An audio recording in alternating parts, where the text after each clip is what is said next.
Salut tout le monde, j'espère que vous allez bien.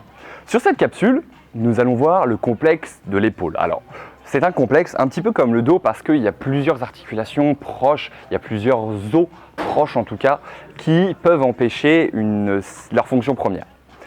Commençons. Pourquoi parler de la fonction articulaire encore une fois? Dans l'épaule, malheureusement, on retrouve beaucoup de gens, de personnes, d'adhérents, de pratiquants de sport qui ont des limitations d'amplitude au niveau de l'épaule, ou alors des douleurs, ou encore, malheureusement, des compensations posturaux.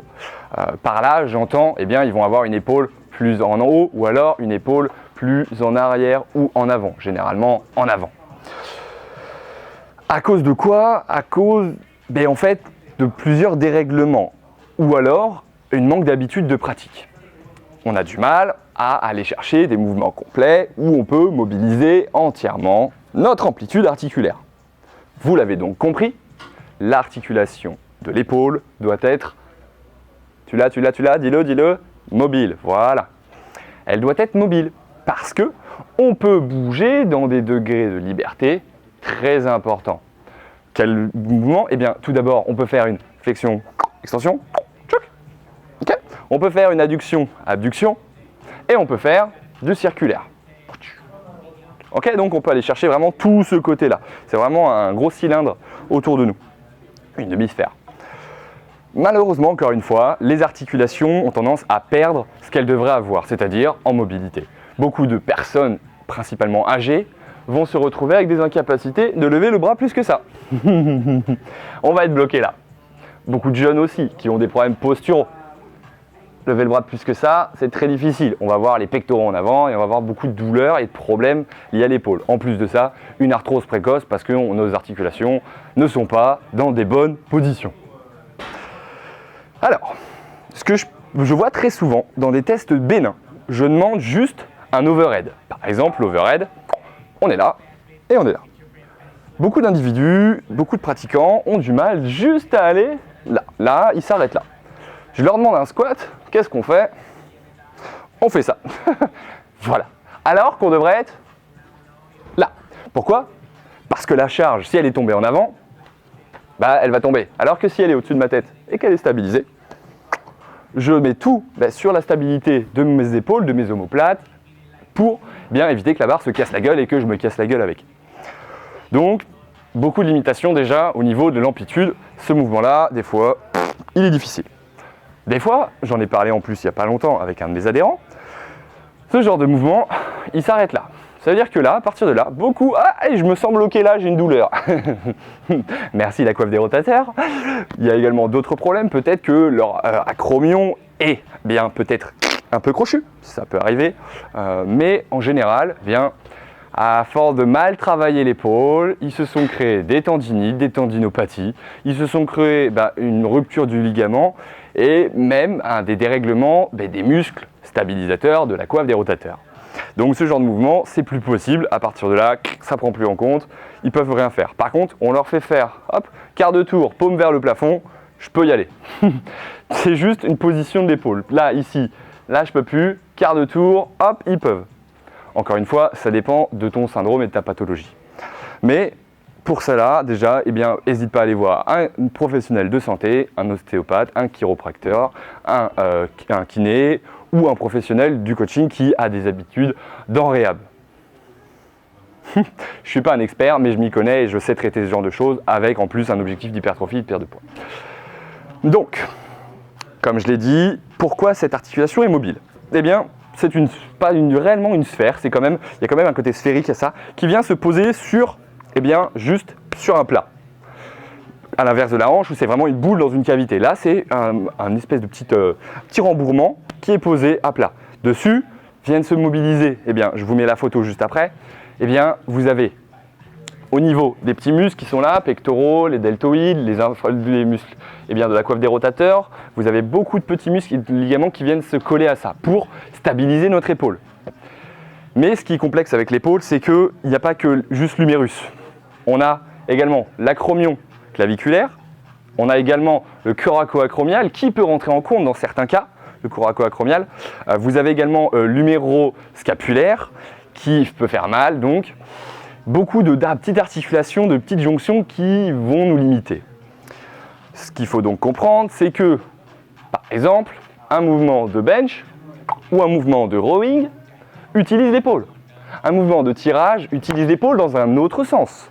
Les mouvements verticaux vont également mobiliser l'épaule dans un autre sens. Okay, et dernièrement, les mouvements de soulevé, hop, où tu es bien positionné. Je ne te parle pas de ce genre de mouvement de soulevé, hein, je te parle de ce mouvement de soulevé là.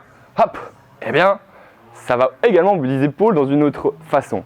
La dernière façon, la mieux pour moi, mais la pire pour vous, hop, notre overhead squat, notre arraché.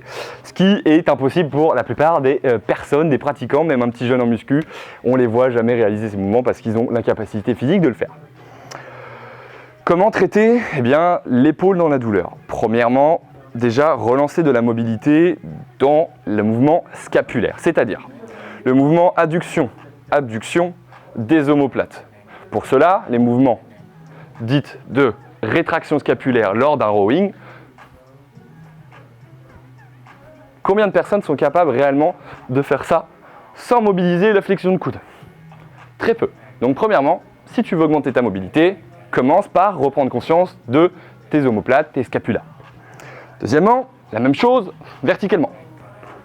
Abaissement scapulaire. On est là, avant de faire un tirage, hop, hop, et je n'ai pas fléchi sur mes bras. C'est l'abaissement scapulaire. On relance le scapula dans une bonne position. Sonnette interne, sonnette externe. Maintenant, ce genre de mouvement, c'est un petit peu plus compliqué. Peut-être qu'un travail de renforcement déjà, avec des petites bandes, plus un travail statique, plus un relâchement au niveau ligamentaire et infra-épineux avec un renforcement, peuvent être intéressants pour pouvoir augmenter ça. Généralement, une pose de tapping est assez efficace, suivi d'exercices de mobilité, d'exercices de renforcement, de règlement et une réactivation posturale. Donc, clairement, ta posture peut également jouer si tu te tiens comme ça. En réglant ta posture ici, tes épaules va retrouver sa mobilité parce qu'elle est là, elle ne peut pas bouger trop en arrière alors que là, elle peut faire des grands cercles, tout simplement. Je vais maintenant vous montrer quelques exercices que je réalise à l'élastique pour augmenter sa mobilité d'épaule dans un but de performance et d'un but de maîtrise. Pour les exercices maintenant, de mobilité de l'épaule. Je vais t'en conseiller deux, comme je viens de l'expliquer. Vous avez celui-là, le but, on laisse partir l'épaule et on essaye après, hop, de contracter sans fléchir le coude. Expire, inspire. Expire et inspire. N'hésite pas à laisser chercher le grand dorsal en étirement, arrondir le dos, laisser l'épaule en avant. C'est intéressant de remobiliser en fait la scapula parce que c'est quand même quelque chose de l'épaule qui marche plutôt bien. Deuxièmement, celui-là. Je vais le faire à gauche pour que tu vois mieux. Hop. Et là, je laisse l'épaule tourner. Bien sûr, tu peux le faire avec moins de levier sur l'avant-bras. Avant-bras et je me penche en avant. Et je le laisse étirer les pecs et l'épaule. Pour ajouter du levier, un peu plus de difficulté, mais une belle rotation externe, là, c'est plutôt pas mal. Voilà pour celui-là, je t'en rajoute un petit dernier, la rétraction scapulaire, comme je viens de te le dire. Pour la rétraction scapulaire, laisse les épaules aux oreilles, puis expire et remonte.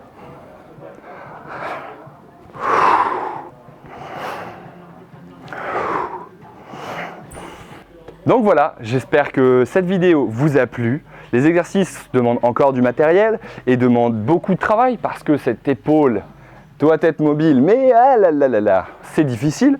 Allez-y à votre rythme, pensez à aller voir un professionnel de santé si vous avez des douleurs, d'accord, parce qu'ils ont vraiment des processus de réhab supérieurs à un coach sportif, donc c'est quand même eux les bestes, même si nous, personal trainer, avons des compétences, pareil pour les prépas physiques, mais on a également des compétences en réhab, la réhabilitation fonctionnelle.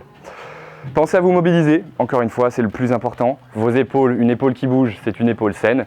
Et si tu peux bouger ton épaule jusqu'à la fin de ta vie, c'est encore mieux. En plus de ça, ça t'augmentera tes performances au bench, ça augmentera tes performances au tirage, parce que tu sais comment bougent tes articulations, tout simplement.